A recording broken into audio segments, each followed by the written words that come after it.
après, si vous parlez sans masque, on invite les autres personnes à garder le masque. En fait,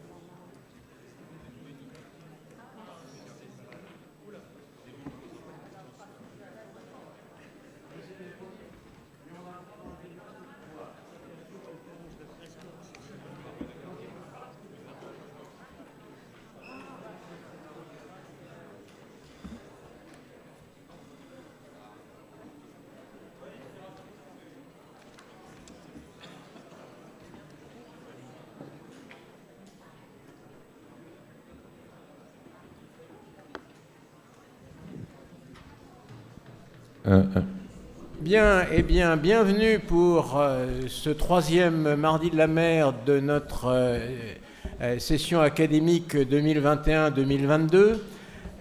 C'est une séance assez particulière puisque d'une part, nous avons plusieurs orateurs et une animation assurée par José-Manuel Lamarck. Et puis, il nous manque Christian Buchet. Mais Christian m'a demandé d'une part de l'excuser et d'autre part de vous annoncer qu'il avait prévu un petit message qui va passer maintenant. Donc, à vous la régie. Bonsoir à chacun. Je tenais à intervenir quelques instants pour vous demander de bien vouloir excuser mon absence ce soir pour la bonne cause, puisque je suis au même moment en train de vendre la mer dans un pays étranger et à travers la mer les formidables travaux d'Océanide. Je le regrette d'autant plus que pour être membre de l'Académie de Marine, et je le tiens à le dire, c'est l'institution qui me tient le plus à cœur. Je me réjouissais beaucoup de ce mardi de la mer posé cette année, en cette année de refondation du centenaire de la refondation de l'Académie de Marine. Je suis très heureux que l'Institut français de la mer, l'Institut catholique s'associent à ces cérémonie, et je suis tout particulièrement heureux de faire découvrir dans cette enceinte aux étudiants qui ont déjà entendu parler de l'Académie de Marine ce qu'est cette institution centenaire, presque bicentenaire, qui d'une part s'inscrit dans un héritage extraordinaire dans le passé, qui s'inscrit dans l'histoire et qui nous ouvre les portes de l'avenir à travers toutes les spécificités des 78 membres qui la composent. Alors très bonne soirée à chacun et à très bientôt, la joie de vous retrouver.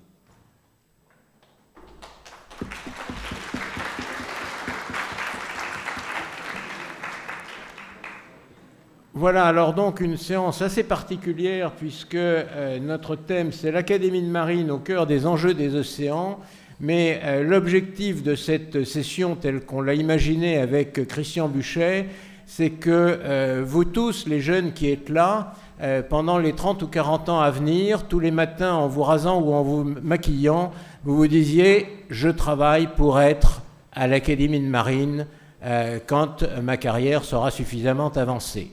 Donc voilà notre thème d'aujourd'hui et comme d'habitude je vais présenter un intervenant et puis José-Manuel présentera les autres, mais il est de tradition que je présente les intervenants, donc notre animateur José-Manuel Lamarck.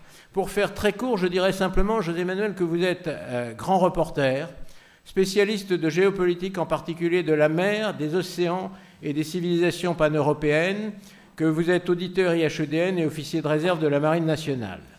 Pour compléter un tout petit peu, j'ajouterai que vous êtes chroniqueur, que vous êtes membre de la Société des explorateurs français, que vous êtes intervenant à l'ENA et à Sciences Po, que vous êtes écrivain, que vous êtes auteur entre autres d'un manifeste pour en finir avec la pensée unique et d'un petit dictionnaire insolite du basque et des basques, et puis surtout que vous êtes bienveillant, disponible pour toujours donner un coup de main, pour organiser et animer un colloque, une table ronde, un débat sur les sujets maritimes. Vous êtes, José-Manuel, un ami précieux. Merci d'être là ce soir. Merci, Driblier.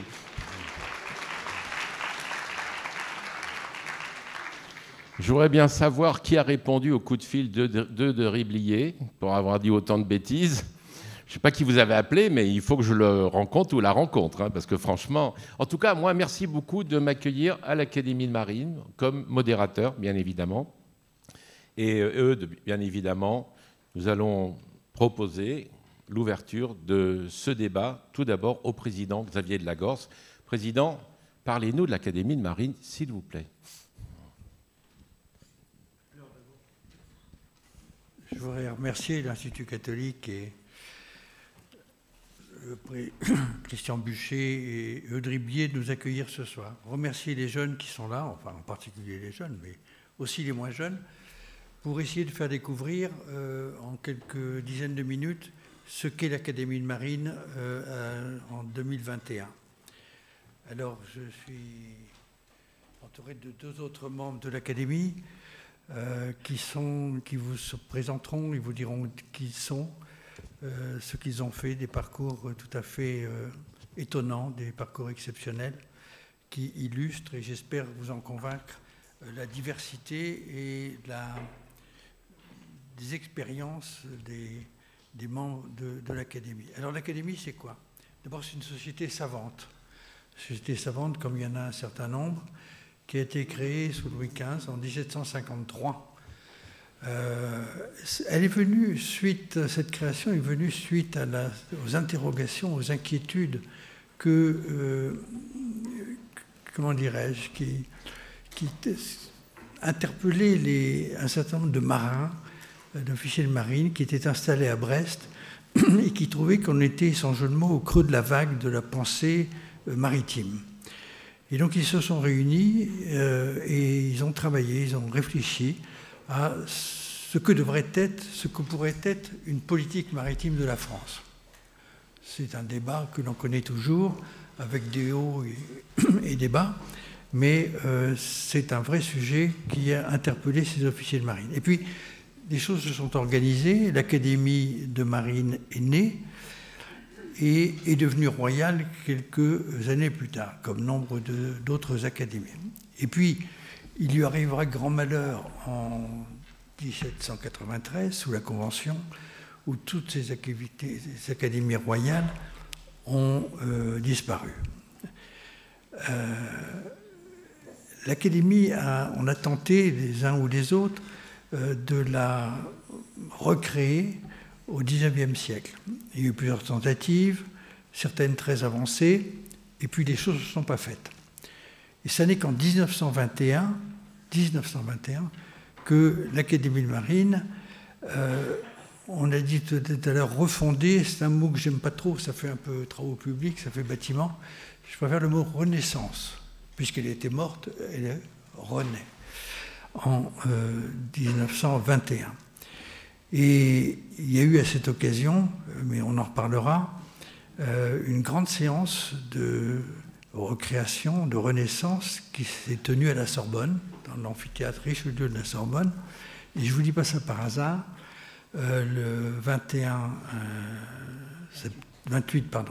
octobre 1921, et cette année, le 28 octobre 2021, nous avons fêté au même endroit, à la même heure et le même jour, ou le même jour et à la même heure, le 100e anniversaire de la renaissance de l'Académie de marine. En 1921, le président de la République était là, la ministre de la mer était là, le ministre de la Marine était là, d'anciens ministres de la Marine étaient là, et puis toute une grande quantité de personnalités. Et cette année, nous avons, donc, à l'occasion de la séance du 28 octobre, en présence de la ministre déléguée auprès de la ministre des Armées, en présence du prince Albert, dont on commémore le décès du trisaïeul il y a 100 ans également, au cours de l'année 2022.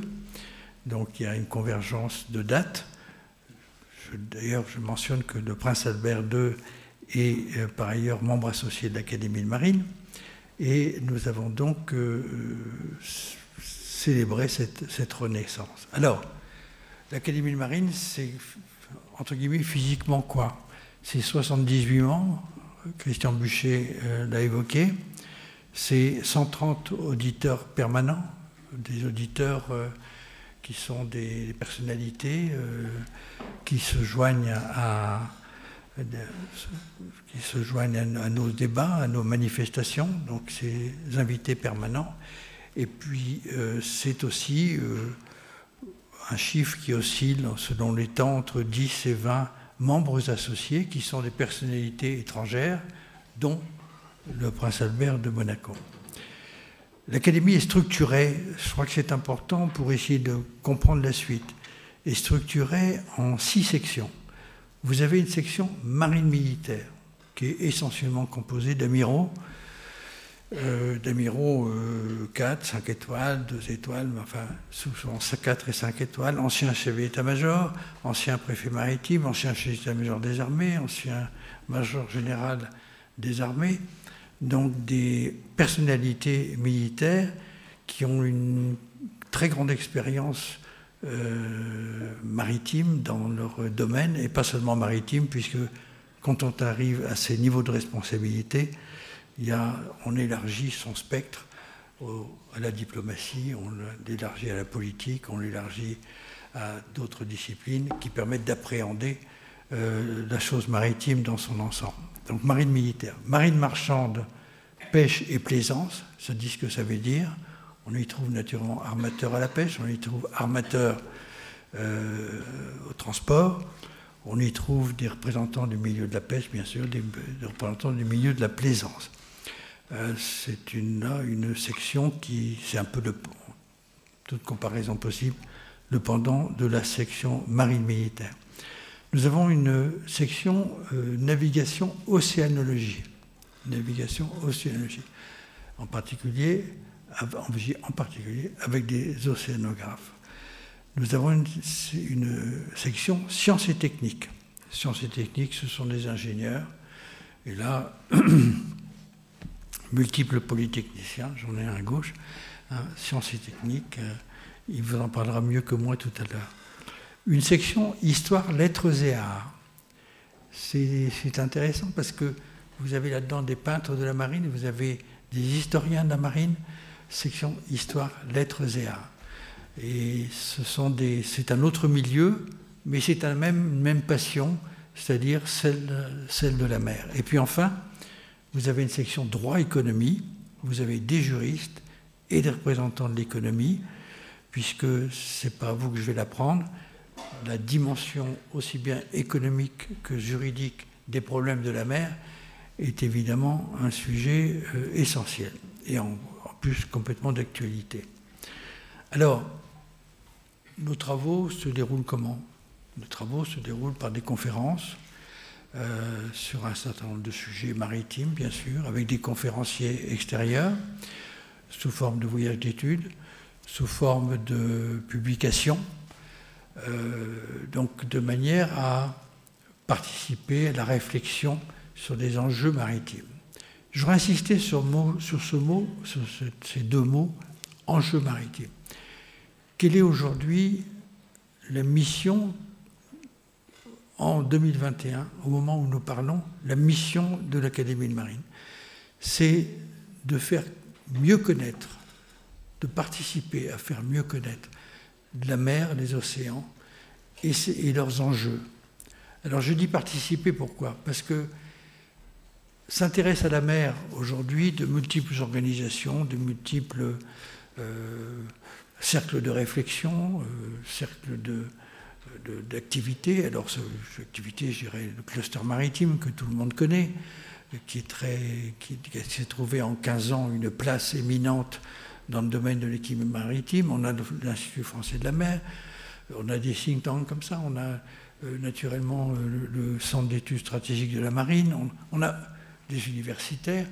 Il y a plein de gens qui réfléchissent, on a ici à la Cato, et vous le savez mieux que moi, il y a plein de gens qui réfléchissent et qui travaillent sur ces sujets, donc de meilleure connaissance de la mer, meilleure connaissance des océans et la mesure des enjeux. Et là, je me permets d'insister sur le mot enjeu.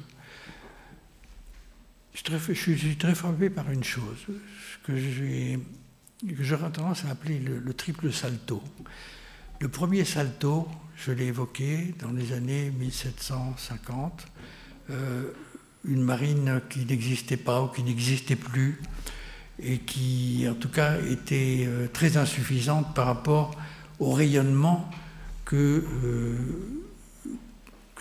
souhaitait et que méritait un pays comme la France à cette époque-là. Et puis, au sortir de la guerre, 1921, un deuxième salto, c'est-à-dire la marine complètement laminée au cours de la Première Guerre mondiale, Et le monde maritime, et singulièrement d'ailleurs le monde de la marine militaire, s'inquiétait de cette perte de conscience maritime. On disait, mais qu'est-ce que c'est qu'un grand pays s'il n'est pas maritime? Qu'est-ce que c'est qu'un grand pays s'il n'a pas une flotte?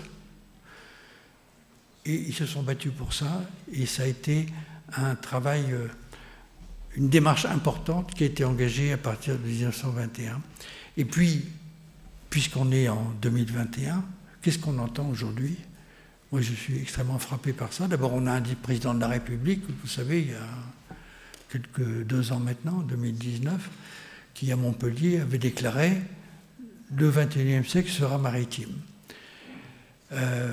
Moi, c'est la première fois que j'entends un président de la République dire ça. J'en ai connu un certain nombre, et c'est la première fois. Et qui le dit avec conviction, et qui l'a longuement développé. Si vous vous référez au discours de Montpellier, on trouve ça sur Internet, c'est tout le développement qu'il a fait sur la mer et sur ses enjeux, et pas seulement les enjeux militaires, montre qu'il y a une véritable prise de conscience au niveau politique le plus élevé des enjeux maritimes. La création d'un ministère de la mer est un peu rentrée d'ailleurs dans ce schéma-là. Donc,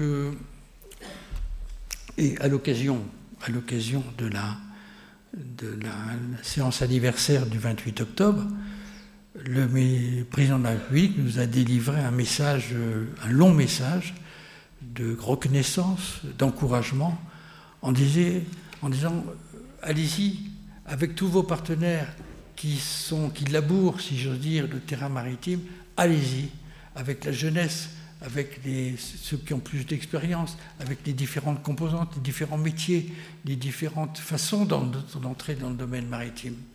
Et pas seulement national, européen, international.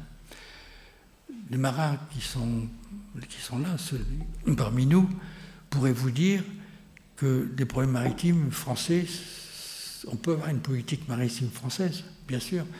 J'avais, quand j'étais secrétaire général de la mer, avec le successeur du commissariat général Leplan et le prédécesseur de France Stratégie, on avait dit une ambition française pour la mer. Je crois que ça s'appelait comme ça. On a fait un rapport qu'on avait remis au Premier ministre, et c'est toujours vrai. Il y a une ambition. Mais l'ambition, il faut qu'elle soit nationale, mais l'ambition ne peut pas ne pas tenir compte d'une ambition européenne et d'une ambition planétaire. En tout cas, d'une prise en compte de la dimension planétaire des problèmes maritimes. Alors, je vais le prendre juste à titre d'illustration, mais on va le développer. Aujourd'hui, et je dis profondément comme je le pense, l'enjeu majeur, c'est le réchauffement climatique. C'est dramatique. C'est dramatique. Alors, le GIEC nous apporte des informations, tire la sonnette d'alarme. On se réunit à Glasgow, on fait des promesses qui seront plus ou moins tenues comme les autres, des engagements plus ou moins incertains. Bon, des choses se feront. Mais si vous voulez, je suis très préoccupé par ça, parce qu'elles ne se feront pas au rythme qui est nécessaire. Et même si elles se faisaient au rythme nécessaire, la montée du réchauffement est pour l'instant et durablement inéluctable. Donc c'est gravissime. C'est un problème planétaire. Et il faut que tout le monde s'y mette, pas seulement l'Occident, il faut que les Chinois s'y mettent, les États-Unis, l'Inde, etc. Si on veut essayer de limiter les dégâts. Donc ça, c'est un enjeu majeur. Il y a un autre enjeu, c'est la géostratégie.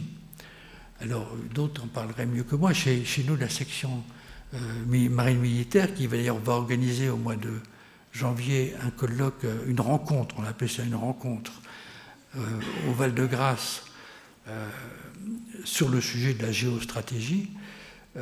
C'est un vrai sujet, c'est un sujet en mer de Chine, on le lit tous les jours, c'est un sujet en Méditerranée orientale, c'est un sujet au large de l'Afrique, c'est un sujet partout.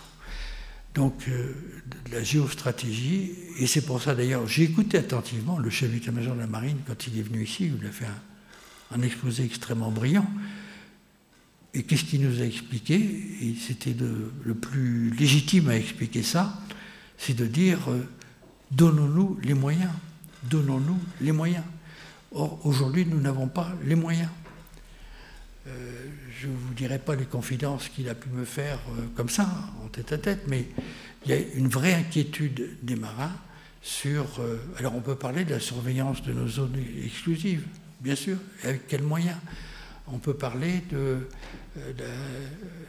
la malheureuse affaire des Australiens qui ont changé de pied, si j'ose dire, dans leur approche géostratégique des problèmes indo-pacifiques. Alors on peut en parler à l'infini. Et Alain Bovich, qui est à côté de moi, l'amiral Odo de Dainville, qui est parmi vous, pourrait en parler longuement. Ils ont un article dans Le Monde à ce sujet-là. Ils ont expliqué, donné leur analyse de la question sur laquelle on a lu beaucoup de choses, mais j'ai entendu et j'ai lu sous leur plume des choses que je n'avais lues nulle part ailleurs. Et puis le troisième enjeu, il est économique. Alors c'est lié, c'est économique, c'est lié au transport, c'est lié à la science, c'est lié à la recherche, c'est lié à l'exploitation des grands fonds. Si je dis ça, c'est pourquoi? C'est parce que, et je reviens à l'Académie de Marine, elle a, du fait de sa composition, elle a des compétences, elle ne travaille pas en tuyau d'orgue, en tout cas le moins possible en tuyau d'orgue, parce que les problèmes maritimes ne sont pas en tuyau d'orgue, ils sont transversaux. Or, les analyses que l'on peut faire, la recherche de la connaissance de la mer, la compréhension des enjeux maritimes, c'est transversal. Et c'est complètement transversal. Donc il y a un volet, c'est jamais sur un seul tuyau. C'est environnemental, économique, c'est économique, scientifique, c'est scientifique, sécuritaire, c'est sécuritaire, sûreté, c'est... Voilà, ces enjeux sont croisés. Et l'Académie, par l'expérience de ses membres, par leur passé, par leur recul aussi par rapport à l'actualité, si je veux dire, est autorisée à émettre des avis, à produire des études avec le recul qui va bien pour, j'allais dire, sereinement, sans parti pris, sans esprit de chapelle, pour faire l'état des enjeux, présenter les enjeux. Voilà. Et je crois que dans le monde maritime, on dit, il y avait eu tout un colloque, enfin pas un colloque, une séance organisée par l'Institut français de la mer sur la solidarité des gens de mer. Est-ce que ça existe?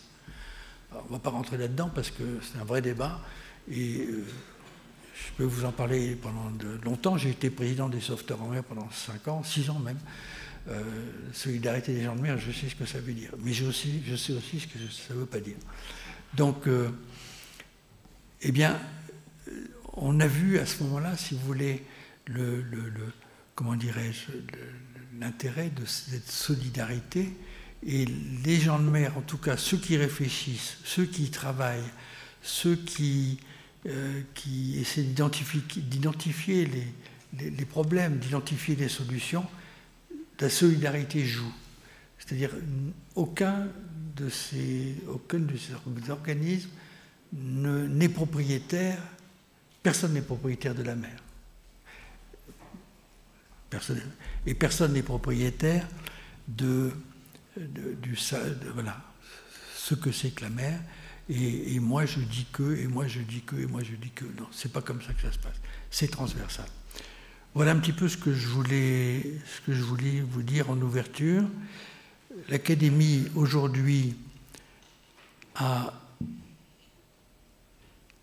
Enfin, je voudrais qu'on est parti sur une révolution calme et sereine, mais une révolution dans la mesure où nous voilà installés à l'hôtel de la Marine, lieu prestigieux s'il en est, et on est les seules institutions, la seule institution, avec la Fondation pour la mémoire de l'esclavage, à être installée à l'hôtel de la Marine.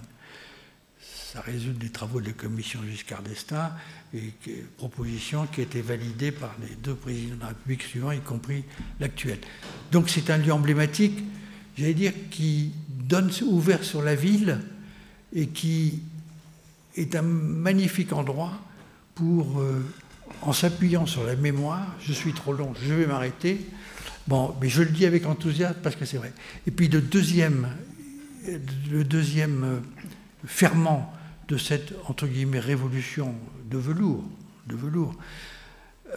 c'est précisément le 100e anniversaire de la renaissance de l'Académie. Je suis trop long, hein. Merci, Président Xavier de Lagorce. Vous n'êtes pas trop long parce que vous allez rester avec nous dans le débat, donc vous allez rester.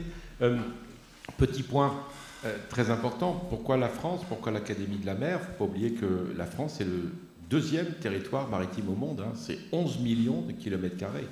Quand vous comptez tous les ultramarins français, eh bien on arrive à 11 millions de kilomètres carrés. Donc nous sommes sûrement les premiers concernés pour cet avenir de l'océan, des mers.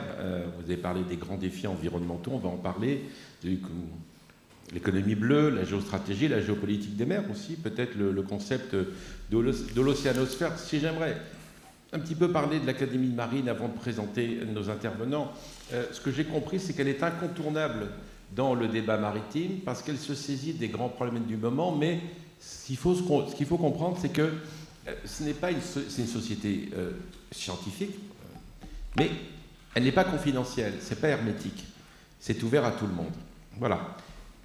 2 intervenants avec nous. On va commencer par Pascale Delécluse, Madame Pascale Delécluse, qui est physicienne et vous êtes océanographe. Alors, vous avez commis une thèse, vous allez nous expliquer, hein, parce que là, c'est du lourd. La modélisation océanique. Qu'est-ce que c'est que la modélisation océanique? Après, Alain Bovy, ça sera à vous. Pascale Delécluse, modélisation océanique. Voilà, je pense que j'ai eu beaucoup de chance. J'ai découvert que j'ai fait des études de physique et j'ai découvert lors de mes études qu'en fait les équations de physique que je manipulais, elles pouvaient s'appliquer à l'océan comme à l'atmosphère, aux grands fluides de la planète. Et ça m'a permis de dire, bon ben finalement, je ne vais pas être physicienne théoricienne, je ne vais pas m'occuper de physique théorique, je ne vais pas m'occuper d'astronomie, mais je vais m'occuper des fluides de la planète, et en particulier de l'océan. Donc de rejoindre cet amour que j'avais pour l'océan, que j'avais depuis longtemps. Et ça a été formidable. Et ce qui est arrivé à ce moment-là, c'est que c'était l'époque où les progrès technologiques ont vraiment accéléré et on a pu avoir des capacités de calcul qui ont vraiment décuplé en quelques années. Alors, le sujet de thèse qui m'a été proposé, ça a été de décrire un premier modèle de comportement de l'océan. Donc ça consiste à prendre, bon, on connaissait déjà les équations qui régissent les mouvements océaniques, donc ce qu'il fallait après, c'est à partir de ces équations, écrire un algorithme, un code numérique qui soit capable de regarder comment l'océan évolue en fonction. Alors bien sûr, les premiers modèles qu'on a fait, l'océan c'était une couche, c'était des modèles carrés, après ça a été rectangulaire, puis après on a ajouté des couches au fur et à mesure. Et quelques années plus tard, avec la puissance de calcul qui augmentait, on a pu prendre en compte des phénomènes de plus en plus complexes au niveau du comportement de la dynamique océanique, et on en est venu à écrire des modèles qui étaient comparables, enfin on pouvait comparer aux observations. Alors bien sûr, nos modèles ont mis très très longtemps à être capables de représenter ce que les observations indiquaient, mais finalement, aujourd'hui, on en est au point où on est capable de faire de la prévision océanique en utilisant ces modèles qui maintenant ont des résolutions extraordinaires de quelques kilomètres à l'échelle de la planète et en injectant des observations dans ces modèles comme on le fait en prévision météorologique. Donc on a eu, j'ai eu la chance d'être au moment où cette nouvelle opportunité s'ouvrait.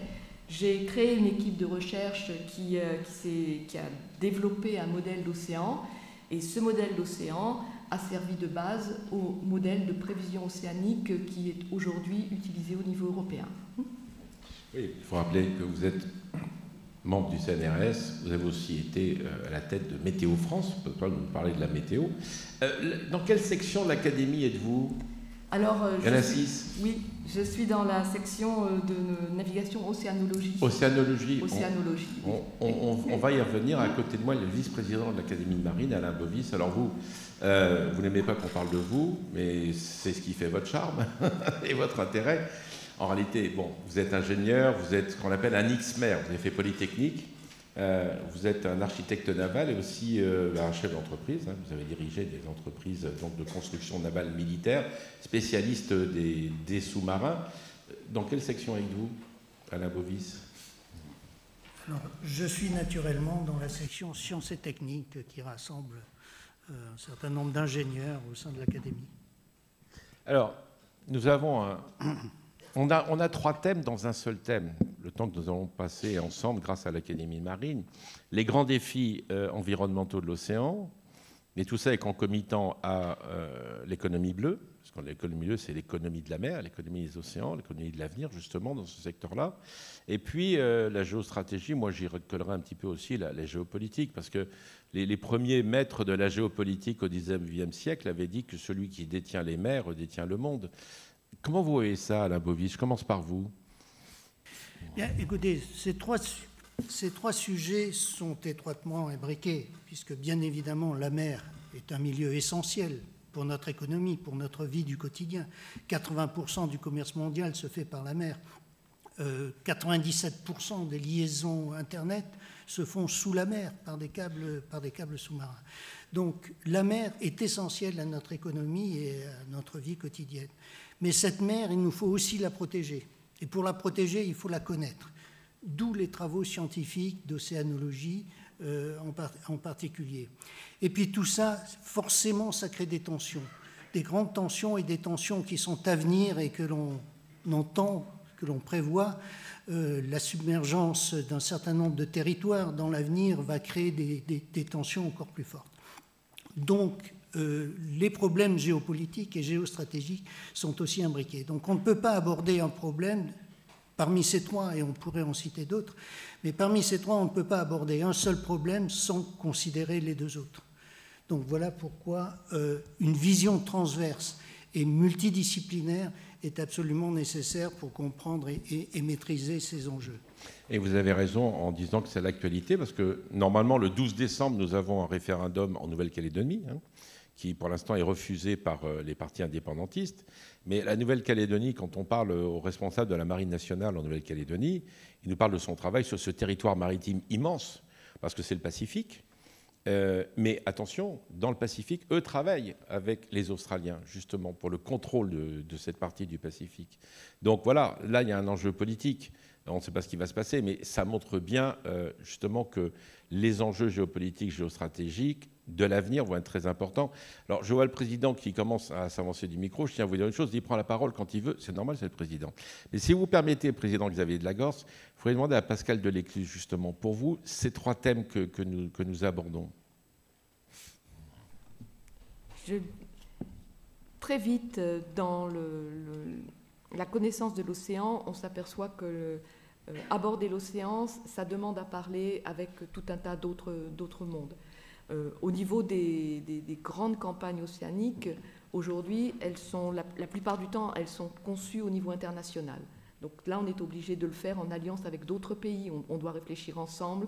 On a des calendriers d'expérience pour, par exemple, quand on veut regarder ce qui se passe dans l'océan Atlantique, eh bien, on se concerte avec les Européens, on se concerte avec les Américains, avec les Canadiens, on regarde des 2 côtés, on essaie d'avoir une approche partagée de ce domaine qui est immense, parce que l'océan nous échappe encore tellement dans sa connaissance que les 3/4 des programmes d'observation se font en bonne alliance au niveau international.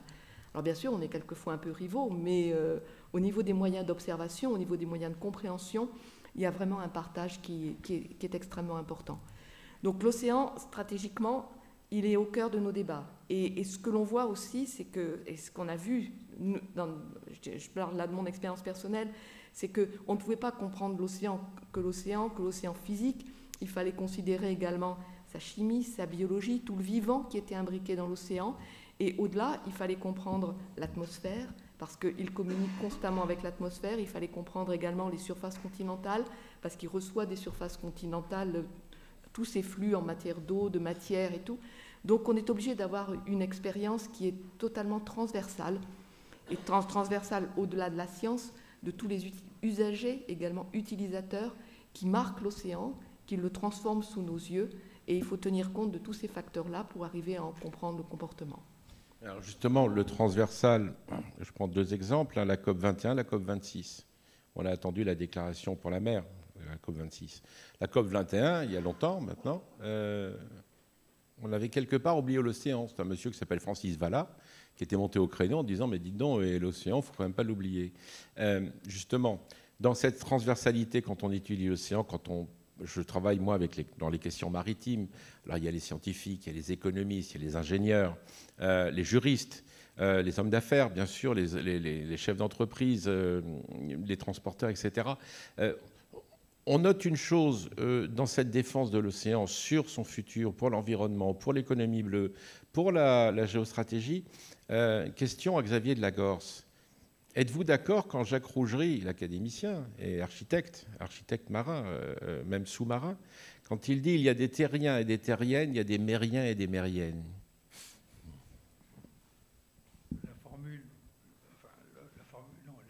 n'est pas belle, parce que le mot mérien, c'est pas très joli. Pardon. La formule est intéressante, elle n'est pas jolie phonétiquement, parce que mérien, ça sonne pas bien à l'oreille. Je crois que la réponse à la question, on peut plus raisonner de manière aussi catégorique. Bon, il le fait exprès, il le fait sciemment, mais il le fait pour qu'on prenne conscience. Il le fait pour faire prendre conscience, exactement. On connaît tous l'histoire des Français qui tournent le dos à la mer. Ça, c'est Éric Tabarly. Écoutez-moi, pour être très impliqué là-dedans depuis une quinzaine d'années, je pense que j'ai vu l'évolution en 15 ans. J'ai vu l'évolution.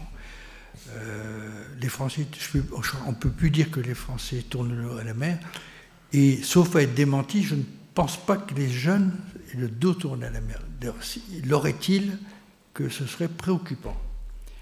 Parce que je ne sais pas si l'avenir de l'homme est dans la mer, mais en tout cas, on ne peut pas sans compter sur la mer. Ça n'est pas possible. Donc, il faut qu'on tourne nos regards vers la mer, il faut qu'on porte intérêt à la mer. Quand on parle de puits de carbone, quand on parle, enfin, là, des scientifiques en parlaient beaucoup mieux que moi. Je crois que Mme Delécluze a fait partie des travaux du GIEC. Bon, donc elle peut Plusieurs fois. Donc elle peut en parler à l'infini. Vraiment, ce regard vers la mer. Qu'est-ce qui se passe? On a parlé du transport maritime, on a parlé du réchauffement climatique, on a parlé des menaces de sûreté ou de sécurité, on a parlé des promesses scientifiques, mais des risques aussi, des problèmes d'environnement marin qui sont des préoccupations, des problèmes juridiques. On a reçu récemment chez nous, comme membre, l'ancien ambassadeur des océans. Ambassadeur des océans, qui a été, et qui est toujours, je crois d'ailleurs, un des négociateurs très actifs de l'accord du BNJ sur la haute mer à l'ONU. Bon, voilà, donc il faut... On a chez nous, puis j'en reviens à l'académie, parce que le fond du sujet, c'est l'académie au cœur des enjeux maritimes. Et je crois que ma consoeur et mon confrère ont bien illustré cette richesse et cette complémentarité. Encore une fois, c'est pas en tuyau d'orgue, c'est en transversal. Et avec un très haut niveau de qualification. Mais justement, Alain Bouvis, merci Xavier de Lagorce. Vous, l'ingénieur, le chef d'entreprise, on va dire entre guillemets, technicien, architecte naval, on parle d'économie bleue. Ça fait très peu de temps qu'on en parle, cette prise de conscience. Ça fait très peu de temps qu'on en parle, ça fait des millénaires qu'on la pratique. Le transport maritime est quelque chose qui ne date pas d'hier. Épithéas nous l'avait prouvé. Et qui a toujours eu une importance primordiale, même si elle n'était pas reconnue à la hauteur de ce qu'elle méritait, en tout cas dans ce pays. D'autres, comme l'Angleterre, ont toujours attaché une beaucoup plus grande importance. Attendez là, moi je vous coupe. Différence Angleterre-France. On va revenir sur ce que vous dites, mais ça c'est très intéressant, il faut nous l'expliquer. La différence, c'est que, comme on dit, l'Angleterre est une île entourée d'eau de toutes parts. Et commerçante. Donc ça conduit l'ensemble de son destin. La situation de la France géographique et historique est beaucoup plus complexe et il est évident qu'on ne pouvait pas accorder une place aussi importante aux océans que les Anglais ont pu le faire dans leur histoire. Bon, il n'empêche, aujourd'hui, on est tous sur la même planète, les problèmes sont planétaires, les enjeux sont planétaires, et on doit tous travailler là-dessus, et en particulier sur les problèmes liés à l'océan. Vous qui avez été un chef d'entreprise, qu'est-ce que c'est que l'économie bleue? On en parle depuis très peu de temps, je reviens sur ma question, mais c'est quoi? L'économie bleue, c'est complexe et ça a beaucoup d'aspects différents. Alors, le premier aspect, j'y reviens encore, c'est le transport maritime. C'est évidemment vital. Le transport maritime, c'est pas simplement des bateaux. Le transport maritime, c'est des ports. Le transport maritime, ça se prolonge dans les terres avec le transport fluvial et tous les autres modes qu'on appelle multimodaux qui viennent se brancher sur ce transport maritime. Donc, c'est tous les échanges, on peut dire, sur la planète qui sont dépendants du transport maritime. Derrière le transport maritime, il y a l'exploitation raisonnée, bien évidemment, en tout cas c'est l'objectif, de toutes les richesses de l'océan. Les richesses halieutiques, comme on dit, la pêche, qui nourrit une partie essentielle de l'humanité aujourd'hui, avec le développement de l'aquaculture, qui vient prendre la place de la pêche traditionnelle. La pharmacopée. Alors, ensuite, il y a les richesses biologiques, que l'on connaît très mal d'ailleurs, et qu'il faut que l'on identifie dans les algues, dans les micro-organismes, dans tout ce qui vit au sein de l'océan. Et puis, il y a les recherches minérales, les richesses minérales. Et en particulier, on parle beaucoup, le comité interministériel de la mer a mis ça dans les priorités au début de cette année, le président de la République l'a relancé dans son plan 2030, les grands fonds. Quel est l'intérêt des grands fonds? Les grands fonds, c'est un intérêt scientifique. Je vous rappelle qu'aujourd'hui, on connaît moins bien les grands fonds maritimes qu'on ne connaît la surface de la Lune, voire peut-être demain la surface de Mars. Donc c'est quand même un paradoxe qu'il faut réparer. Mais au-delà de la connaissance, on sait qu'il y a dans les grands fonds des richesses biologiques et minérales absolument considérables. Et ça, il faudra trouver les moyens. Alors, quand j'étais jeune ingénieur, on parlait déjà d'aller chercher les nodules polymétalliques par 3000 mètres de fond. À l'époque, on manquait un petit peu de moyens technologiques pour le faire. Aujourd'hui, avec le développement notamment des robots, des engins autonomes, on a beaucoup plus de moyens pour aller explorer et exploiter ces grands fonds. Donc voilà, l'économie bleue, ça touche tous ces problèmes et c'est toute la richesse de l'avenir que l'on peut trouver dans ces domaines-là. Merci Alain Bovis. Pascal Delécluze, dans ces grands enjeux océanographiques du futur, Didier Lacroix vient de faire paraître un livre là chez Quae qui est la montée des eaux, la mer, en 2100. Que va-t-il se passer? Les scientifiques du Plan Bleu ont tiré la sonnette d'alarme sur la Méditerranée. On parle beaucoup d'érosion, on parle beaucoup de submersion. Certains disent qu'en 2050, Bordeaux aura peut-être les pieds dans l'eau. Ça, c'est une réalité, c'est une réalité de l'avenir, une réalité de l'environnement. Je me souviens, dans les années 70, un promoteur immobilier disait « Achetez votre maison à tel endroit en vendez pieds dans l'eau ». Maintenant, les gens ont vraiment les pieds dans l'eau. Ça, c'est clair. C'est une réalité, mais c'est une réalité... Là, il y a un message environnemental à faire passer, scientifique, aussi économique, politique. Vous qui êtes la spécialiste. Oui. La montée du niveau des mers est effectivement un sujet extrêmement complexe qui a beaucoup évolué ces dernières années et qui continue à apporter des nouvelles connaissances constamment. Alors d'un côté, il y a, je dirais, la mise en évidence qui est totalement confirmée au niveau global que le niveau des mers augmente. On a les moyens de l'observer par les stations marégraphiques sur les différentes côtes et surtout par les satellites qui nous ont permis d'établir un signal cette fois-ci au niveau mondial. Et inexorablement, on voit que ce niveau des mers monte. Mais ce que l'on voit aussi, c'est que la manifestation de sa montée va être extrêmement contrastée et variée suivant les régions. Dans certaines régions même, notamment dans les régions du nord de l'Europe, où le socle continental est encore en train de se soulever en réaction à la dernière glaciation, eh bien, le niveau des mers ne monte pas vraiment, il continue à baisser.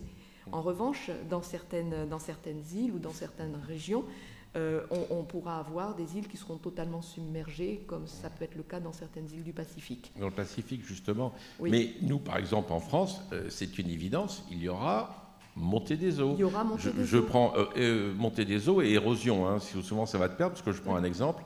Les années 70, la plage au Pays Basque de Guétari, il y avait une plage. Maintenant, il n'y a plus de plage. Alors, ce qui est là aussi, il va falloir travailler non seulement avec des scientifiques qui connaissent la montée du niveau des mers, mais il faut également travailler avec des personnes qui connaissent la morphologie du littoral, parce que suivant qu'on ait un littoral rocheux ou un littoral sableux, on va avoir des phénomènes d'érosion qui sont extrêmement différents. Il va falloir travailler également avec les personnes qui travaillent sur l'aménagement des territoires. Il va falloir prendre en conséquence les modifications de la circulation océanique à l'échelle régionale, parce que l'océan, un courant océanique, ça contribue à faire des marches, à faire des pentes au niveau de l'océan. Quand on traverse un grand courant, par exemple, comme le courant du Gulf Stream, eh bien, il y a 1 mètre de différence du niveau de la mer entre la droite et la gauche du Gulf Stream. Donc si ces régimes de grands courants se modifient, comme ils sont en train de se modifier d'ailleurs, on va avoir une répartition à l'échelle globale du niveau de la mer qui va déjà changer. Donc il faut regarder très spécifiquement qu'est-ce qui se passe. Et puis il faut tenir compte des enjeux de météorologie, parce que la météorologie également est en train de changer en même temps. Donc les régimes de pluie, les régimes de précipitation, tous les systèmes d'évacuation des fleuves qui arrivent dans l'océan vont se modifier. Dans une région comme la Gironde, on va avoir à la fois des phénomènes de crues qui vont arriver par l'intérieur, des phénomènes de montée des eaux qui vont arriver par l'estuaire, et ça peut provoquer un blocage complet de certaines de montée du niveau de la mer qui peut être catastrophique. L'exemple du bassin d'Arcachon, par exemple. Par exemple, oui.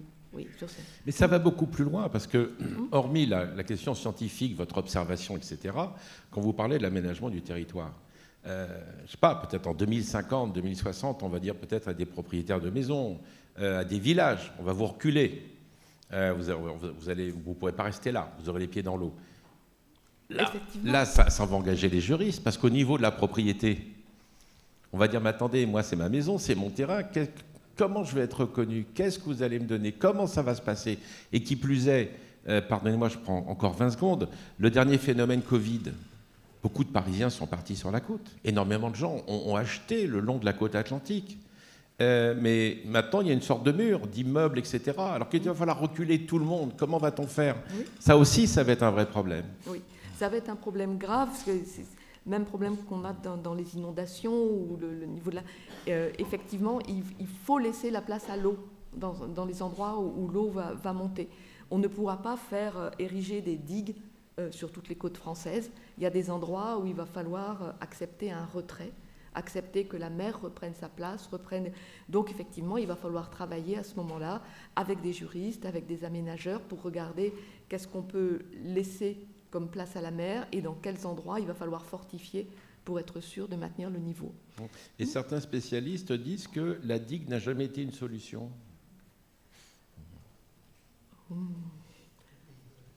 Aux Pays-Bas, oui. Mais justement, quand à la Bovis, vous parlez des Pays-Bas, là, c'est la panique aux Pays-Bas. Parce qu'en ce moment, le gouvernement néerlandais, il faut voir quand on est... Je ne sais pas ceux qui sont allés en Zélande, c'est le sud des Pays-Bas, de Zélande. Il faut voir ce que sont les digues des Pays-Bas. Attention, là, vous passez sous la digue. Oui. Parce que ce sont vraiment des dizaines de mètres au-dessus de vous quand on se balade en voiture. Hein. Oui. C'est très impressionnant. C'est très impressionnant. C'est le pays des huîtres de Zélande. Mais là, la montée des eaux, l'érosion, c'est une chose. Alain Bovis, vous avez cité aussi la géostratégie, la géopolitique, la géostratégie des mers. 2 exemples. Vous avez cité, vous avez parlé du câble. Quand on voit la carte des câbles dans le monde, les câbles océaniques, parce que tout le monde pense que les communications, ça passe par satellite. C'est pas du tout ça, c'est par le câble, hein, y compris Wall Street. Hein. Alors ça, c'est une chose. Quand on voit la carte, la vraie carte, enfin la carte des câbles que l'on veut bien nous montrer, parce qu'il y a une autre carte, il y a d'autres câbles un petit peu plus discrets, un petit peu plus secrets.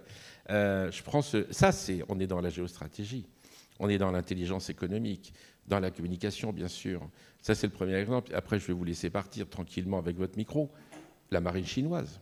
la marine militaire chinoise. Vous qui êtes un spécialiste des sous-marins. Alors, il est évident que chaque fois qu'il y a un point crucial, caractéristique, vital, d'un point de vue économique, dans un coin, il va y avoir des menaces qui vont s'exprimer sur cet aspect vital. Les câbles sous-marins sont un enjeu géostratégique, à la fois pour ceux qui veulent perturber les communications et pour ceux, bien sûr, qui veulent protéger la continuité et la pérennité de ces communications. C'est la même chose pour les lignes maritimes. Il y a des lignes maritimes et des passages dans le monde qui sont des passages obligés. Je pense par exemple au détroit de Malacca, qui sont des passages obligés, qui sont des passages étroits et qui sont des passages où il est très possible de menacer le commerce, je ne dirais pas local, le commerce mondial, compte tenu de ce qui passe dans ces régions-là. Donc, Détroit d'Ormuz. Détroit d'Ormuz, le pétrole. Détroit d'Ormuz, bien évidemment. Donc, il existe à la fois des enjeux vitaux, et ces enjeux vitaux génèrent naturellement des menaces de parties adverses. Que ce soit d'ailleurs des partis étatiques ou des partis privés, hein, qui peuvent chercher à perturber ces transactions. Donc voilà, la situation est celle-là. Il y a des enjeux vitaux, il y a des menaces contre ces enjeux vitaux. Alors le problème de la Chine est extrêmement complexe. Si on regarde l'aspect militaire des choses, qu'est-ce qu'on voit? On voit un réarmement extrêmement rapide, et notamment dans le domaine naval, de la Chine.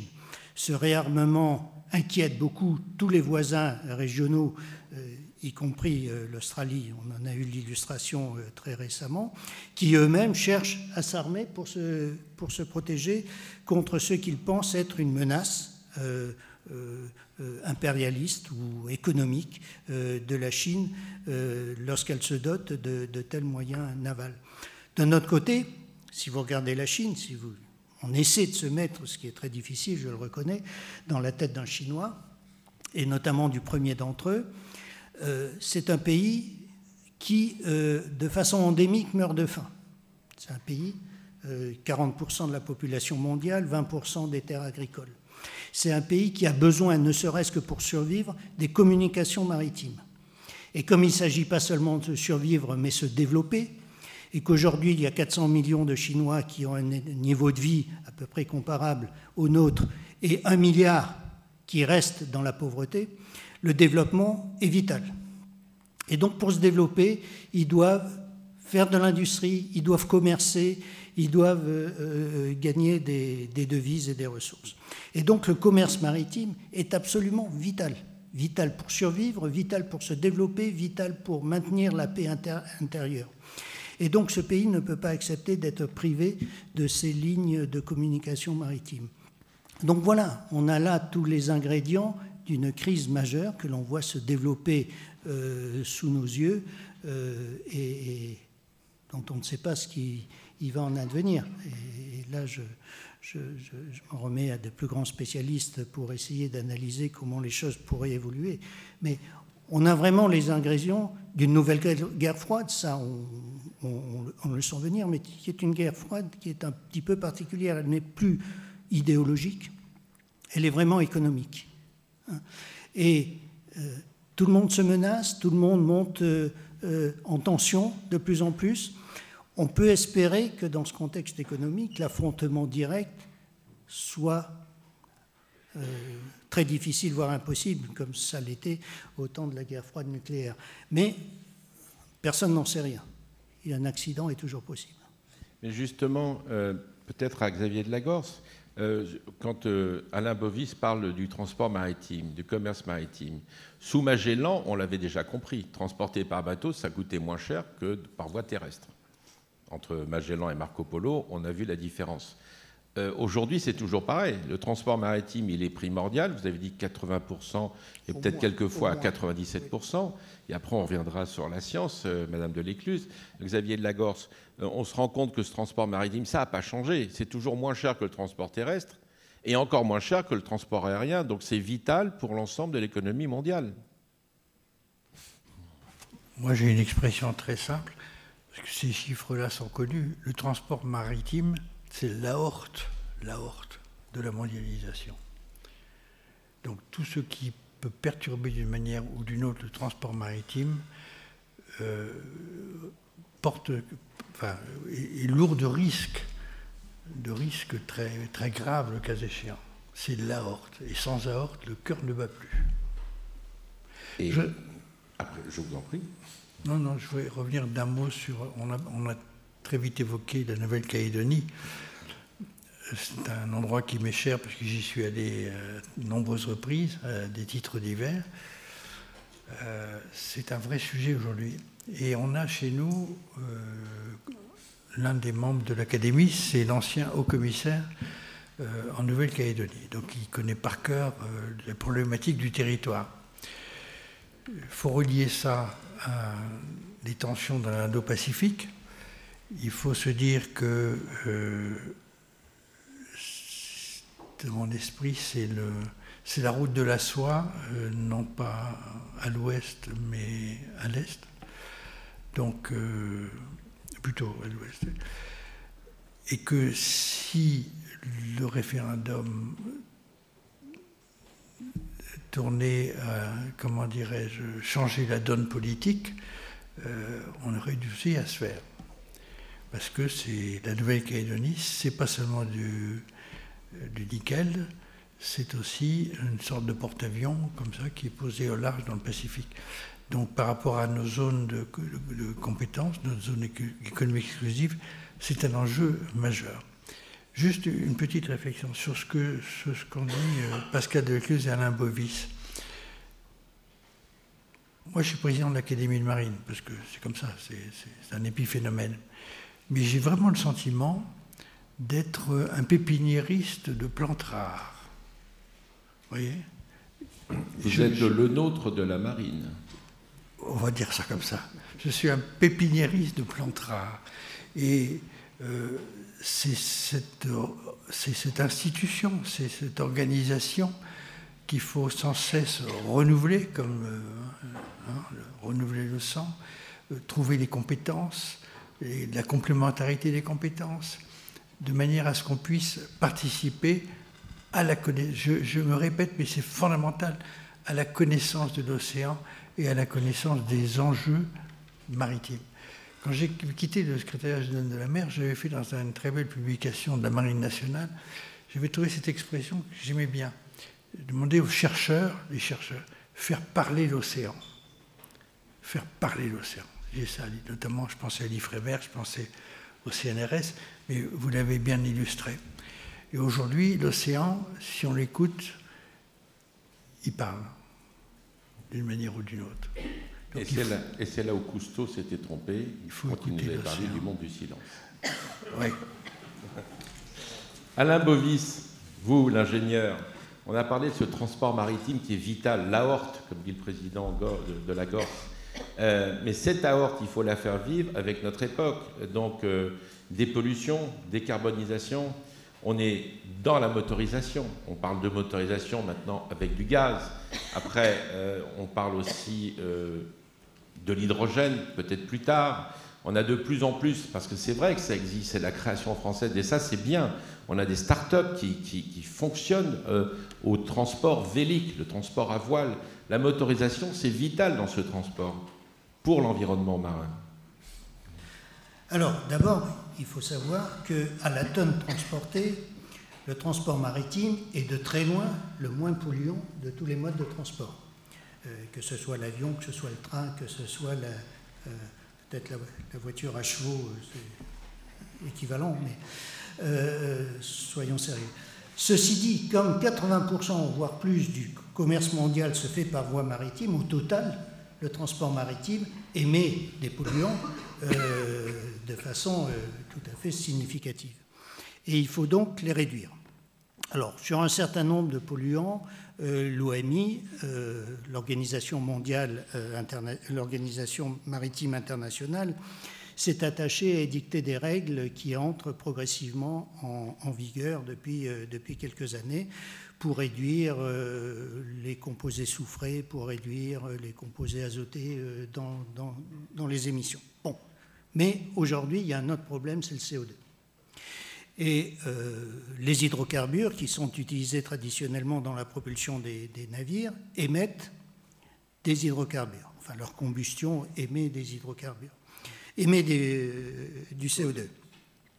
Donc il faut s'attaquer à ce problème et c'est aujourd'hui un des enjeux majeurs du transport maritime. Alors, aujourd'hui, on a une première révolution qui est en train de se développer. 15 à 20% des navires en commande aujourd'hui sont équipés pour fonctionner au gaz naturel liquéfié, au méthane, parce que le méthane, c'est une chaîne carbonée très courte, et que donc, d'abord, il est pur, il n'émet pas d'autres polluants, et en plus, en CO2, il émet 20 à 30% de moins de CO2 que les fuels normaux. Donc ça, c'est une première évolution, elle est en cours. Elle est en train de toucher tous les secteurs de la construction navale et du transport maritime. Mais ça ne suffira pas. 30% de réduction du CO2, ce n'est pas ça l'objectif. L'objectif, c'est 2050, neutralité carbone. Hein, et que ce soit pour le transport maritime ou que ce soit pour tout autre domaine industriel. Et donc, pour arriver à cette neutralité carbone, il va falloir inventer autre chose. Alors, bien évidemment, la solution simple pour qui a fait 2 heures de chimie, c'est l'hydrogène. L'hydrogène, il n'y a pas de carbone et ça brûle très bien et ça fournit de l'énergie. Sauf que l'hydrogène, on n'en trouve pas dans la nature, en tout cas pas pur. Il faut le produire. Alors, toute la question, c'est comment le produit-on? Pour le produire, il y a des méthodes sales et il y a des méthodes propres. La méthode propre, c'est par l'électricité et l'électrolyse. Bon. Mais ça renvoie le problème sur une autre chose, c'est comment produit-on l'électricité. Bon. En tout cas, par ailleurs, utiliser l'hydrogène pur, en tout cas pour le transport maritime, ce n'est pas une option qui aujourd'hui est considérée comme réaliste. Par contre, ce sur quoi travaille aujourd'hui... Mais pourquoi ce n'est pas considéré comme réaliste? Parce que c'est à très faible densité l'hydrogène, donc densité énergétique, densité tout court, c'est très faible. Il en faut des énormes quantités. Liquéfier l'hydrogène, je ne vous dis pas, c'est quasiment le porter au zéro absolu. Donc tout ça, c'est industriellement pas réaliste. En revanche, ce qui est aujourd'hui et ce sur quoi travaillent nos industriels, c'est sur une chaîne vertueuse. Une chaîne vertueuse qui consisterait à brûler du méthane ou du méthanol dans des moteurs qui existent déjà aujourd'hui, récupérer le CO2 émis par ces moteurs, créer de l'hydrogène par ailleurs, recombiner hydrogène et CO2 et refaire du méthanol. Et donc c'est un cycle fermé, on ne crée plus de nouveau CO2, on réutilise du CO2 déjà existant, et avec ça, on obtient une efficacité énergétique satisfaisante pour maintenir un transport qui ait un certain sens. C'est une option. Il y en a d'autres avec d'autres types de fuel, de l'ammoniac ou autre solution encore. Mais le problème n'est pas simple. Hein. S'il y avait une solution miracle, je crois qu'on le saurait et on l'appliquerait déjà depuis longtemps. Et toute solution a forcément des inconvénients. Le problème de l'hydrogène, c'est qu'il faut en faire des quantités phénoménales. J'entendais un chiffre récemment. Vous savez que pour faire de l'acier, on élimine l'oxygène qui se trouve dans l'oxyde de fer en brûlant cet oxyde de fer avec du carbone. Et donc, on émet, les aciéries sont une des sources de CO2 essentielles, principales dans le monde. Remplacer le carbone par de l'hydrogène dans ces procédés-là, en France, et on n'a plus beaucoup d'aciéries pourtant en France, mais ça nécessiterait peut-être une dizaine de tranches de centrales nucléaires de type EPR uniquement consacrées à ça.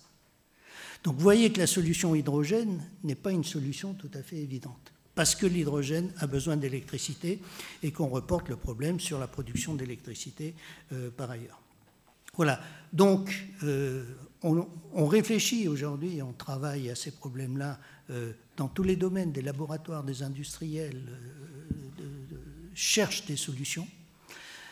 Mais encore une fois, la solution se doit d'être globale. Il faut regarder le cycle du début jusqu'à la fin pour en conclure que oui, c'est intéressant d'un point de vue écologique ou non, ça représente un effort considérable et il n'y aura pas de résultat écologique à la fin.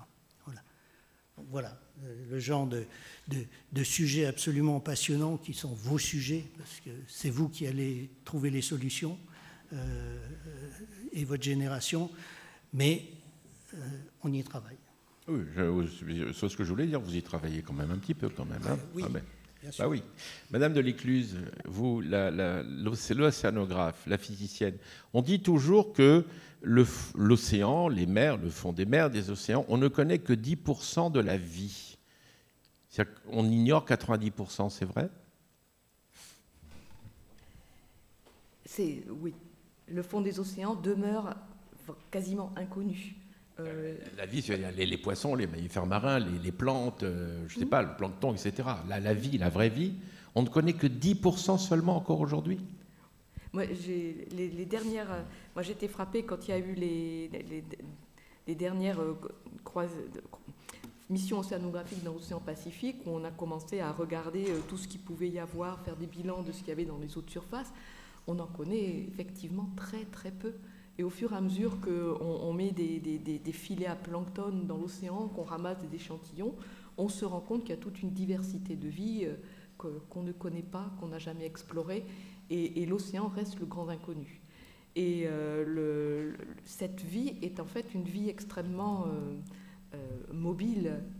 Elle évolue et elle évolue sous nos yeux parce qu'on est en train de modifier la composition chimique de l'océan, la quantité de CO2 qu'on a dans les eaux de surface, dans les eaux profondes et tout. Et la vie a cette faculté extraordinaire de s'adapter, de changer et tout. Donc on a des écosystèmes marins que non seulement on découvre parce qu'on ne les connaissait pas beaucoup, et sous nos yeux, on les voit se transformer. On voit des niches écologiques qui disparaissent, qui étouffent, et on voit des nouvelles espèces qui arrivent et qui s'adaptent à cet environnement. Deux exemples, les barrières de corail, problème avec la pollution. Et je donne le deuxième exemple, je vous demandais de les traiter, les déplacements, je dirais, de bancs de poissons. Aujourd'hui, on s'aperçoit qu'on peut pêcher du maquereau en Islande. Avant, ce n'était pas possible. Et peut-être qu'aussi au large des côtes bretonnes, maintenant, on trouve des poissons pas tellement tropicaux, mais enfin qui viennent d'ailleurs. Qui viennent de bleu et qui remontent, oui. Oui, ça, on commence à avoir des observations bien établies là-dessus. Effectivement, le réchauffement des couches de l'océan est manifeste et on voit migrer vers le nord des espèces qui étaient beaucoup plus au sud et qui sont en train d'envahir de nouveaux territoires. Donc il faut adapter la pêche, il faut adapter les engins également de pêche parce qu'on ne les pêche plus aux mêmes profondeurs. Donc ça oblige à revoir des systèmes entiers de l'économie en fonction de ces changements. L'Institut océanographique de Paris-Monaco, spécialiste du corail, et entre autres, il y a toute une étude sur les coraux. Votre laboratoire du CNRS, qui est un laboratoire du CNRS pour les coraux, je vous le dis, est à Moorea, au Pacifique. Vous voyez ce que je veux dire? Bon, quand on les appelle là-bas, je pense qu'ils ne seront pas très malheureux. Mais enfin, il y a beaucoup de travaux sur les coraux, et grâce à vous, le CNRS, on s'aperçoit que oui, il y a du corail qui meurt, mais avec des boutures, on peut faire revivre le corail, par exemple. C'est ce qu'on essaie de faire. Mais actuellement, quand même, le gros signal du blanchiment, le blanchiment du corail, dont on pense qu'un des facteurs principaux serait effectivement la température, mais pas que la température. Il y a également toute la modification de la composition des eaux de mer qui joue et qui rentre en jeu là-dessus, parce que le corail n'est pas seul, il est symbiotique avec tout un tas d'autres organismes marins, avec des petites algues, donc il faut en tenir compte. Donc le fait de voir le corail disparaître, c'est vraiment une catastrophe pour ces écosystèmes-là, mais effectivement, on commence à comprendre comment le corail se forme, comment il joue avec tout son écosystème en symbiose, et on est capable d'essayer de le reproduire en culture. Merci. Mais ça reste de la science. Oui, quand on pense qu'il manque 90% de la connaissance, c'est énorme. Je ne vais pas vous demander de nous parler des copépodes, sinon vous allez appeler Michel Ignette qui va nous faire un cours.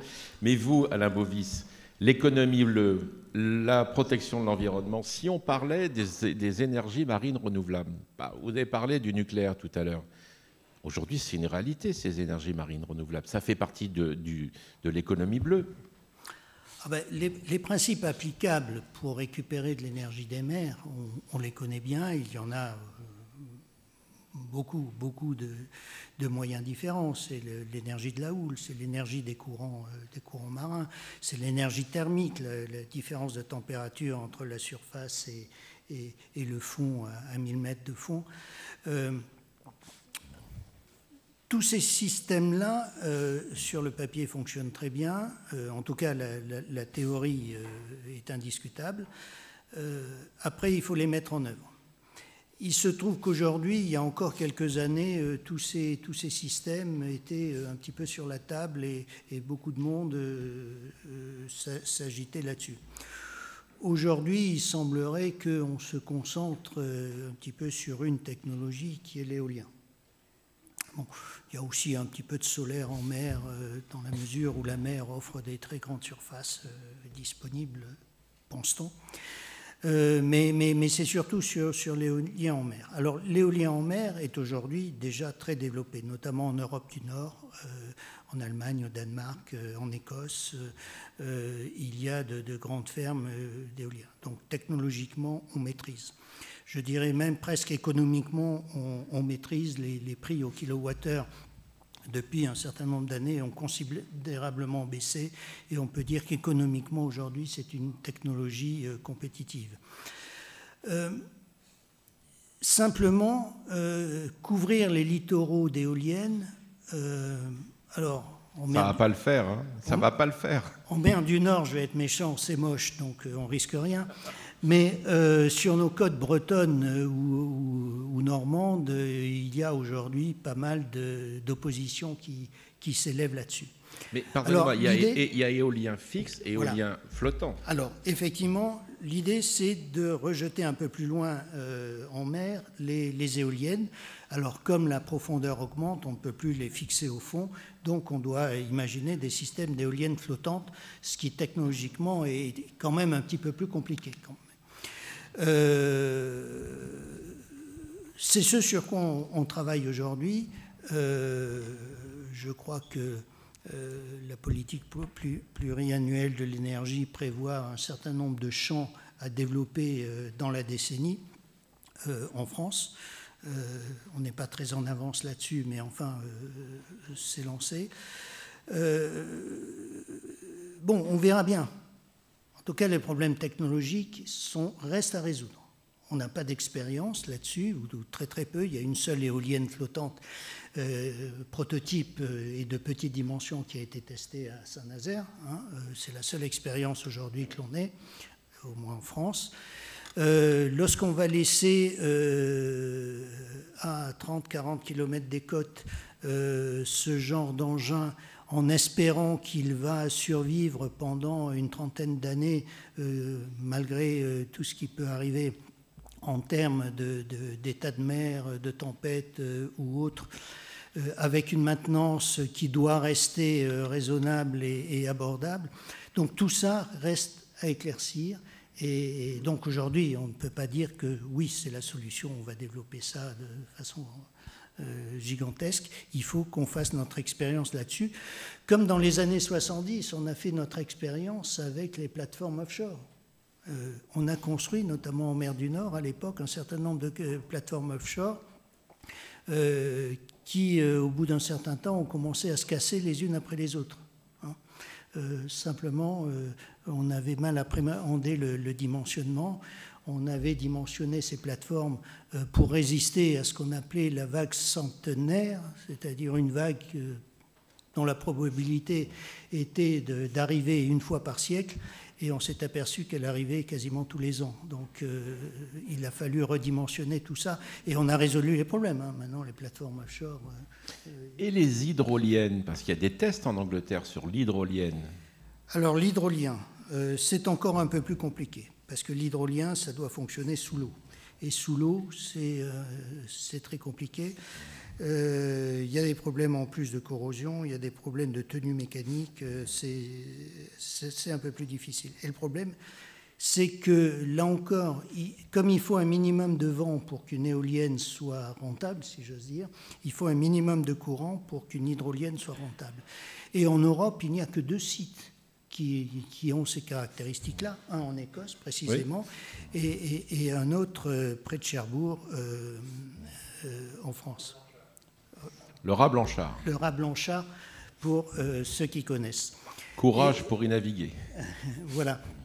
En dehors de ces 2 sites, on peut toujours faire des hydroliennes, mais avec une complexité technique énorme et un rendement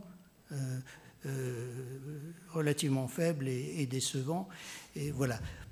Par ailleurs, aujourd'hui, bien placé pour savoir, Naval Group, justement, s'était lancé dans une exploitation d'hydroliennes, enfin, une recherche technologique d'hydroliennes au Raz Blanchard. Des problèmes technologiques ont été rencontrés. Pour les résoudre, il aurait fallu investir des quantités de R&D énormes que, honnêtement, le marché ne justifiait pas. C'est pour ça que Naval Group s'est retiré de cela et que le projet a été abandonné. Donc voilà, là encore, il y a un effort technologique à faire, un investissement considérable à faire. Encore faut-il avoir une idée de ce que sera le marché derrière et le retour sur investissement pour l'industriel qui le fait. Alors si c'est l'État qui paye tout, c'est une autre question, mais ce n'est pas le cas aujourd'hui. On n'y est pas. Question géostratégique, Pascal Delécluse, concernant la submersion. On a parlé de submersion, des villes auront les pieds dans l'eau, etc. Mais attention, dans le Pacifique et ailleurs, ce sont des îles qui vont être submergées. On va connaître donc une migration climatique. Là, on est aussi dans le futur, l'environnement marin et la géostratégie et l'économie. Ça, c'est une réalité. Est-ce que cette réalité, aujourd'hui, elle est prise en compte? Les migrations climatiques marines, je veux dire.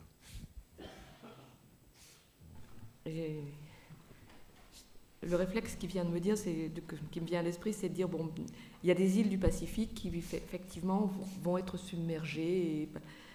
Mais ces îles du Pacifique, à la limite, le nombre d'habitants concernés n'est pas énorme. Non. Le problème est terrible pour eux, mais ça représente quelques milliers de personnes, c'est gérable. Mais quand on regarde du côté de l'Asie, quand on regarde du côté de l'Inde, quand on regarde du côté des baies qui déjà aujourd'hui sont les pieds dans l'eau et sont victimes des cyclones qui régulièrement s'abattent sur eux, quand on regarde Delhi ou d'autres, Calcutta et tout, là c'est tout de suite des millions de personnes qui vont être impactées par le changement climatique. Donc il y aura des migrations de population et on commence à en parler, mais c'est toujours extrêmement compliqué parce que si certains se réfèrent à l'aide internationale pour essayer de gérer ces problèmes-là, d'autres pays ne veulent pas d'ingérence et cherchent à les régler en eux-mêmes. Donc diplomatiquement, socialement, c'est très très compliqué. Et j'ai une question pour vous deux, Pascal Delécluse, Alain Bovis. On nous parle beaucoup des routes du pôle. Alors quid? Oui. Vrai, pas vrai, ça vaut le coup, ça vaut pas le coup? Est-ce qu'on va attaquer l'environnement? Mais c'est une question que je vous pose à tous les deux. Donnez-moi votre version chacun.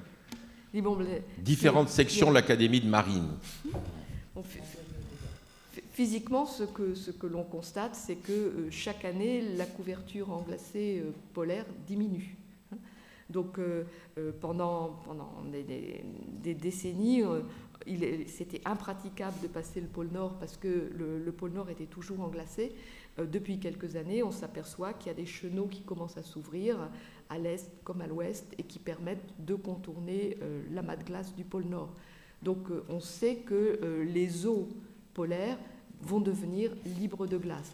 avec bien sûr des changements écologiques énormes, puisque toute la chaîne écologique des eaux qui n'avaient jamais connu la pénétration du rayonnement solaire vont connaître cette pénétration, donc ça va modifier les écosystèmes, ça va modifier effectivement également les animaux qui habitent dans le coin, par exemple les ours, mais aussi les populations inuites qui ont l'habitude de vivre là. Donc ça a des conséquences énormes. Ça va ouvrir des possibilités incroyables au niveau de l'exploration des fonds marins aussi, puisque des zones qui étaient inaccessibles vont se retrouver accessibles.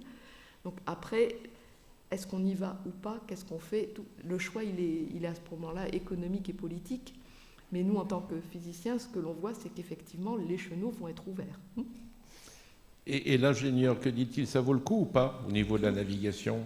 Alors, au niveau de la navigation, alors, ça intéresse beaucoup les Chinois.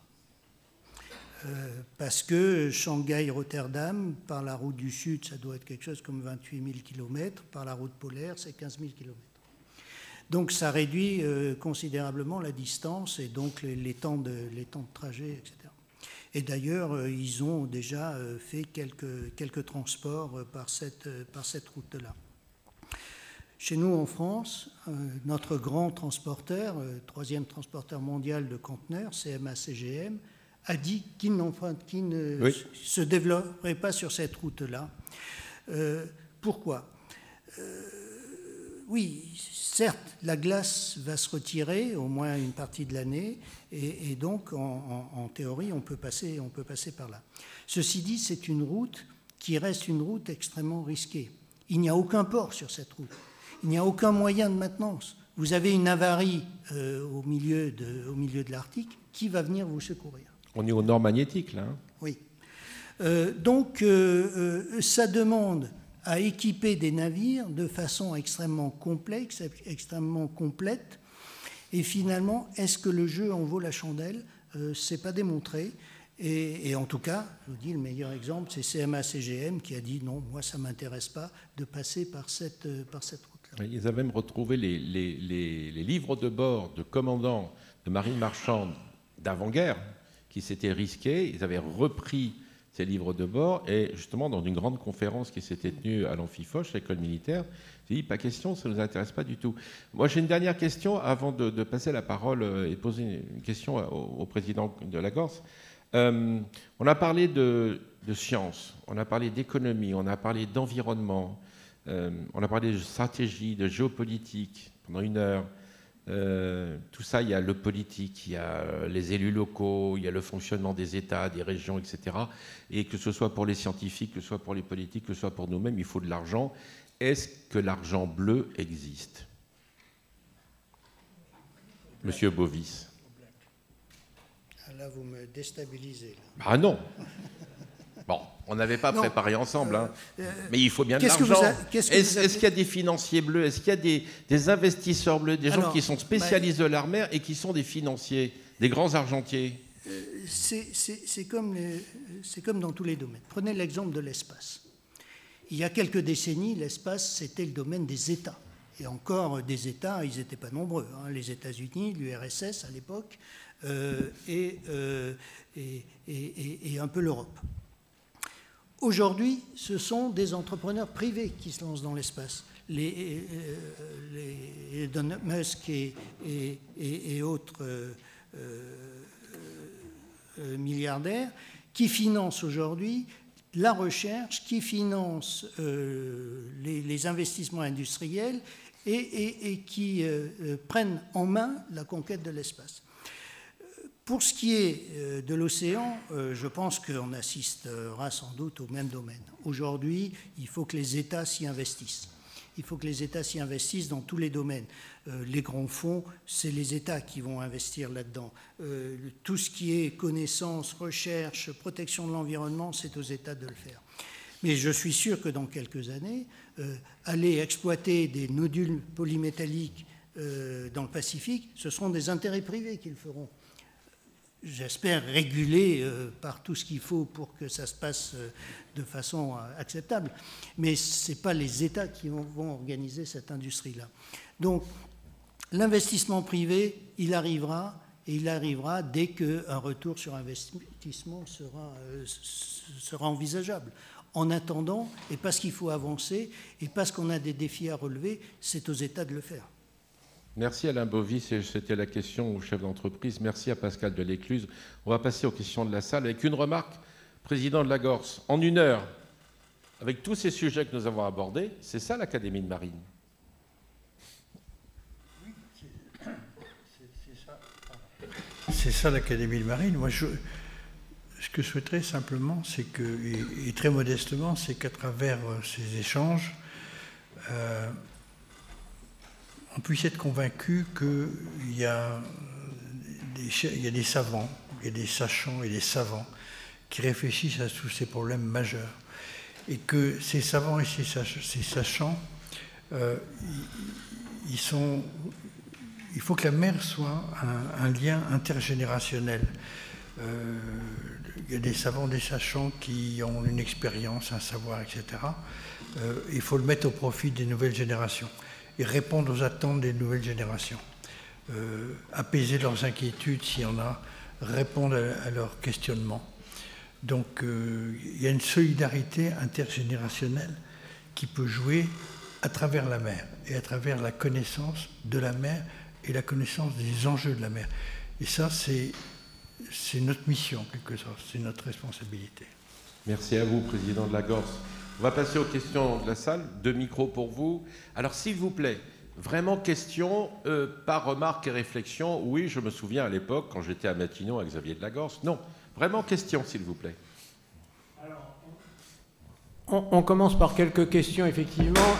J'en ai 3 qui se recoupent pas mal. L'Académie de Marine rassemble un très grand nombre de spécialistes de maritime et des océans, mais comment est-ce qu'elle utilise ses compétences pour remplir sa mission d'étude et de diffusion des connaissances? Une autre question sur le même thème, l'Académie de Marine est-elle simplement un lieu d'échange entre divers acteurs du maritime ou bien mène-t-elle ses propres travaux ou actions? Peut-elle vraiment influencer les stratégies? Et 3e question sur le même thème, a-t-elle un rôle d'influenceur dans la stratégie maritime nationale? Alimente-t-elle les décisions au plus haut niveau? Bref, quel est son business model? Êtes-vous l'éminence grise, Monsieur de la Gorse, Président? Êtes-vous l'éminence grise? C'est ce qu'on vous demande. Oui, mais encore une fois, je le dis au pluriel. Une académie comme celle-là, mais c'est vrai de l'Académie de l'air et de l'espace, c'est vrai de toutes les académies savantes, de toutes les sociétés savantes. C'est un puits de science au pluriel. Ce n'est pas la science aux sciences purement scientifiques, c'est la science au pluriel. Et que c'est cette science qu'il faut comment dirais-je, c'est ce gisement de science qu'il faut exploiter, que nous exploitons et que nous cherchons à exporter, à ouvrir les fenêtres. Une académie savante, c'est par définition une maison un petit peu, elle n'est pas secrète, elle n'a rien de secret, mais elle vit dans son monde de scientifiques au sens le plus large. Aujourd'hui, je crois qu'on ne peut plus, en 2021, il faut, compte tenu des enjeux et compte tenu de la dimension communication que nous connaissons tous dans tous les domaines, et à travers tous les réseaux traditionnels ou plus contemporains, il faut qu'on participe de cette diffusion. Voilà, c'est ça pour moi l'enjeu. Et c'est ce que nous faisons. C'est ce à quoi le président de la République, d'ailleurs, a souligné, nous a remercié. Il a continué. Je reprends son expression, aller au large et même vers le grand large. Et bien on est parti comme ça. Comme la compagnie Ponant, dont je salue le fondateur. Jean-Emmanuel Sauvé, bonsoir. Voilà, on a largué les amarres pour les questions. Une question peut-être sur les copépodes pour Pascal Delécluze? Non. Bonsoir, Lucas Grévaux, étudiant en histoire-géographie. Alors, d'abord, je vous remercie pour cette conférence. Elle a soulevé de nombreux enjeux, tous passionnants. Et vous avez notamment abordé la question climatique. Et vous avez, c'est les mêmes échos que ce qu'on peut entendre dans les médias. Il semble que même si aujourd'hui, miraculeusement, tous les pays se mettaient d'accord, mettaient de côté leurs différences diplomatiques et économiques, il serait sûrement trop tard. Alors, je vous le demande parce que, honnêtement, c'est une question que je me pose réellement. Quels sont les motifs d'espoir? Pourquoi est-ce qu'on devrait encore y croire? Merci. Madame Delécluse.